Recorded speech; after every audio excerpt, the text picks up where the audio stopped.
ప్రభు నామంలో మీ అందరికీ నా హృదయపూర్వక వందనాలు. ఈరోజు మన ధ్యానం మత్తయి సువార్త 3వ అధ్యాయం 3వ వచనం నుండి 10వ వచనం వరకు. ప్రభు మార్గం సిద్ధపరచుడి, ఆయన త్రోవలను సరళం చేయడని అరణ్యంలో కేకవేయ ఒకని శబ్దము అని ప్రవక్త అయిన యెషయా ద్వారా చెప్పబడిన వాడితడే అని రాస్తున్నాడు మత్తయి బాప్తిస్మిచ్చే యోహాను గురించి. ఇది యెషయా పుస్తకం 40వ అధ్యాయం 3వ వచనంలో ఉన్న ప్రవచనం యొక్క నెరవేర్పు. బాప్తిస్మిచ్చే యోహాను యేసు ప్రభువుకి బంధువు. మరియమ్మకి బంధువురాలైన ఎలిజబెత్ జకర్యాల కుమారుడు చాలా వృద్ధాప్యంలో పుట్టినవాడని లూకాసు వార్త 1వ అధ్యాయంలో మనం చదవగలం. మెస్సయ్య రాక కోసం ప్రజలను సిద్ధపరిచే పని మీద దేవుడి చేత పంపబడినవాడు. మలాకీ పుస్తకం 4వ అధ్యాయం 5-6 వచనాల్లో రాయబడినట్లుగా, నేను ప్రవక్తయగు ఏలియాను మీ యొద్దకు పంపుదును, అతడు తండ్రుల హృదయములను పిల్లల తట్టును, పిల్లల హృదయం తండ్రుల తట్టును తిప్పును అని ప్రవచింపబడిన రాబోవు ఏలియా ఇతనే అని సూచించటానికి ఇతని వస్త్రాలు, వేషధారణ, ఆహారం అన్నీ ప్రత్యేకంగా ఏలియా వలె ఉన్నాయి. బాప్తిస్మిచ్చే యోహాను యొక్క పరిచర్య కొంతకాలమే అయినప్పటికీ చాలా భీకరంగా సాగింది. ఆ పరిచర్య నేడు మన పరిచర్యను సూచిస్తుంది. బాప్తిస్మిచ్చే యోహాను క్రీస్తు మొదటి రాకడకు ప్రజలను సిద్ధపరిచినట్లే నేడు మనము కూడా యేసుక్రీస్తు రెండవ రాకడకు ప్రజలను సిద్ధపరచవలసిన వారమే. ఎలాగంటే, మనందరికీ తెలుసు, శిష్యులు యేసుప్రభుని రెండవ రాకడ ఎప్పుడు అని అడిగితే మత్తయి సువార్త 24:14లో ప్రభు అంటారు, ఈ రాజ్య సువార్త సకల జనములకు సాక్షార్థమై లోకమందంతటా ప్రకటింపబడును, అటు తరువాత అంతం వచ్చును అని. ఈ వాక్యాన్ని బట్టి మనకు అర్థమవుతుంది, ఎప్పుడైతే మనం ఈ రాజ్య సువార్త అంతటా ప్రకటించేస్తామో అప్పుడే ఆయన రాగలడు. కాబట్టి ఆయన రెండవ రాకడకు మార్గం సరళం చేయవలసిన వారము మనమే. యోహాను మొదటి రాకడకు మార్గం సరళం చేస్తే, క్రీస్తు శిష్యులుగా నేడు రెండవ రాకడకు ఆ బాధ్యత మన మీదుంది. కానీ యోహానుకు మనకు ఉన్న వ్యత్యాసం ఏంటంటే, బాప్తిస్మిచ్చే యోహాను మారుమనసు నిమిత్తం బాప్తిస్మిస్తే, మనం మారుమనసు పాపక్షమాపణ నిమిత్తం బాప్తిస్మిస్తున్నాం. స్త్రీలు కనిన వారిలో గొప్పవాడే అయినను పరలోక రాజ్యంలో అల్పుడైన వాడు బాప్తిస్మిచ్చే యోహాను కంటే గొప్పవాడని చెప్పారు యేసుప్రభువారు. కారణం, బాప్తిస్మిచ్చే యోహాను ఏలియా యొక్క ఆత్మయు శక్తియు కలవాడు. కానీ నేడు మనమేమో క్రీస్తు యొక్క ఆత్మయు శక్తియు కలవారం. అందుకే మనమైతే ఈ పరిచర్యను ప్రేమతోనే చేయవలసిన వారం. మన బోధకుడు ఎలాంటి వారో శిష్యులు అలాంటి వారైతేనే కదా శిష్యులని పిలుస్తారు మనల్ని. అలా యోహాను యొక్క పిలుపు పరిచర్య నేటి మన పిలుపును పరిచర్యను సూచిస్తుంది. యోహాను క్రీస్తు మొదటి రాకడ కొరకు బాప్తిసం ఇవ్వడానికి పంపబడితే, నేడు మనం సమస్త జనులను శిష్యులుగా చేసి తండ్రి యొక్కయు కుమారుని యొక్కయు పరిశుద్ధాత్మ యొక్క నామంలో బాప్తిసం ఇవ్వడానికి పంపబడ్డాం. ఆజ్ఞాపించిన సంగతులన్నిటినీ గాయకొనమని బోధించటానికి పంపబడ్డాం. ఇంకా మనం 3వ అధ్యాయం 5 నుండి 10 వచనాలని ఆలోచిస్తే, ఆ సమయమున యెరూషలేం వారును యూదా వారందరూ యోర్దాను నదీ ప్రాంతంలో వారందరూ అతని యొద్దకు వచ్చి తమ పాపములు ఒప్పుకొనుచు యోర్దాను నదిలో అతని చేత బాప్తిసం పొందుచూ ఉండిరి. అతడు పరిసయ్యుల్లోనూ సద్దూకయ్యుల్లోనూ అనేకులు బాప్తిసం పొందవచ్చుట చూచి, సర్పసంతానమా, రాబో ఉగ్రతను తప్పించుకున్నటకు మీకు బుద్ధి చెప్పిన వాడెవడు? మారుమనస్సుకు తగిన ఫలము ఫలించుడి. అబ్రహాము మాకు తండ్రి అని మీలో మీరు చెప్పుకుని తలంచవద్దు. దేవుడు ఈ రాళ్ల వలన అబ్రహామునకు పిల్లలను పుట్టింపగలడని మీతో చెప్పుచున్నాను.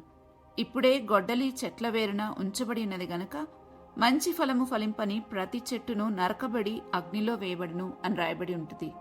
ఇక్కడ అందరూ తమ పాపాలను యోహానుతో ఒప్పుకుంటూ మారుమనస్సు నిమిత్తం బాప్తిసం పొందుతూ ఉంటారు. కానీ నేడు మారుమనస్సు పొందుకుని పాపక్షమాపణ నిమిత్తం బాప్తిసం పొందుతూ ఉన్నాం. అపోస్తుల కార్యాలు 2వ అధ్యాయం 38వ వచనంలో మనం ఈ విషయాన్ని చదవగలం. ఎందుకంటే యోహాను బాప్తిసమిచ్చే సమయానికి ఇంకా రక్షణ కార్యము పూర్తి అవ్వలేదు. కాబట్టి ఇక్కడ ఇంకొకటి గమనించాల్సిన విషయం ఉంది. మారు మనస్సుకు తగిన ఫలము ఫలించండి, అబ్రహామును బట్టి అతిశయించొద్దు అని యోహాను చెప్తూ ఉన్నాడు. మంచి ఫలము ఫలించని ప్రతి చెట్టు నరకబడి అగ్నిలో వేయబడుతుందని, ఒక చెట్టు దాని ఫలాన్ని బట్టే గుర్తించబడుతుందని, అలాగే మనము మన క్రియలను బట్టే గుర్తించబడుతున్నామని అర్థమవుతుంది. యేసుప్రభు అన్నారు, నా క్రియలు నన్ను గురించి సాక్ష్యమిస్తూ ఉన్నాయని, యోహాను సువార్త 5:36లో. మరి నేడు మన క్రియలు మనల్ని గురించి ఏమని సాక్ష్యమిస్తున్నాయో చూసుకోవాలి. నిజమైన మారు మనసు పొందుకున్న వారు వాక్యానుసారంగా ప్రత్యేకంగా ఆలోచించటమే కాదు, ప్రత్యేకంగా వాక్యానుసారంగా జీవిస్తారు కూడా. పాపం ఎడల విరిగిన మనస్సు కలిగిన వారై ఉంటారు. అలాంటి హృదయాన్ని దేవుడు అస్సలు అలక్ష్యం చేయడు. మారు మనసులోని విశేషమే యేసుక్రీస్తును మన జీవితానికి ప్రభువుగా, అధికారిగా అంగీకరించటం. అప్పుడు మన జీవితంలోని ప్రతి కోణంలో ఆయన స్పర్శను పొందుకుంటాం. ఆయన మాట ద్వారానే మన అడుగులు ఉంటాయి. ఆయన చిత్తానికి అనుగుణంగా జీవితము కొనసాగుతూ ఉంటుంది. మనము ఒకటి గుర్తుపెట్టుకోవాలి. మత్తయి సువార్త 6:24 రాయబడినట్లు ఎవ్వరూ ఇద్దరు యజమానులకు దాసులు కాలేరు. నీ జీవితానికి నీవే రాజువై మరలా దేవుణ్ణి కూడా రాజుగా చేసుకోలేవు. ఉంటే నీవైనా ఉండాలి, లేదా దేవుడైనా ఉండాలి. ఒకవేళ నీ జీవితం అంతా నీ అధికారంలోనే లేదా ఏ ఇతర మనుష్య అధికారంలోనే ఉంటే దేవుని దగ్గర నుండి ఏదైనా పొందగలనని ఆశించొద్దు. ఒకవేళ దేవుని నీ జీవితానికి ప్రభువుగా అధికారిగా అంగీకరిస్తే అప్పుడు ఆయన దగ్గర నుండి ఏదైనా ఆశించొచ్చు. ఆయన ఆశపడే ప్రాణాన్ని తృప్తిపరిచే దేవుడు. మరి నీవు ఎవరికి అప్పగించుకున్నావో చూసుకోవాలి. యేసుప్రభువుని నమ్ముకోవడం అంటే ఆయనకు విధేయత చూపడమే. మన భక్తిని కొలిచేది మన మాటలు కావు, మన ప్రార్థన కాదు, మన క్రియలే. అంటే మనం మంచి ఫలం ఫలిస్తున్నామో చెడ్డ ఫలం ఫలిస్తున్నామో చూస్తారు ప్రభు. అందుకే అన్నారు, మంచి ఫలం ఫలించని ప్రతి చెట్టు నరకబడి అగ్నిలో వేయబడును అని. బాప్తిస్మిచ్చే యోహానును పంపిన ప్రభువే ఈరోజు మనల్ని కూడా ఆయన రెండవ రాకడకు సిద్ధపరచమని పంపారు. మత్తయి సువార్త 28:18-20 వరకు రాయబడి ఉంటుంది ఈ విషయాలన్నీ. మారు మనస్సుకు తగిన ఫలాన్ని ఫలిస్తూ మన ప్రభు అప్పచెప్పిన పని చేయడమే మన గురి. అయితే ఆ పనిని ఎంత సీరియస్గా చేస్తున్నామనేది ఆలోచించాలి. దేవునికి లోబడితే మన జీవితంలో జరిగే అద్భుతాలకు కొదువుండదు.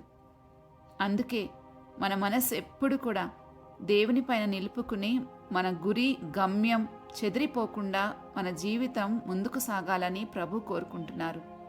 ప్రార్థించుకుందామా? మా మంచి బోధకుడైన మా ప్రభువా, మమ్మల్ని మీ పనిలో భాగస్థుల్ని చేసినందుకు నీకు స్తోత్రం. మీరెక్కడో మేమెక్కడో అని కాకుండా మాలో మీరు మీలో మేము కలిసి ఉండడానికి చేసిన ప్రతి ఏర్పాటుకు మిమ్మల్ని ఎంతగానో స్తుతిస్తున్నాం.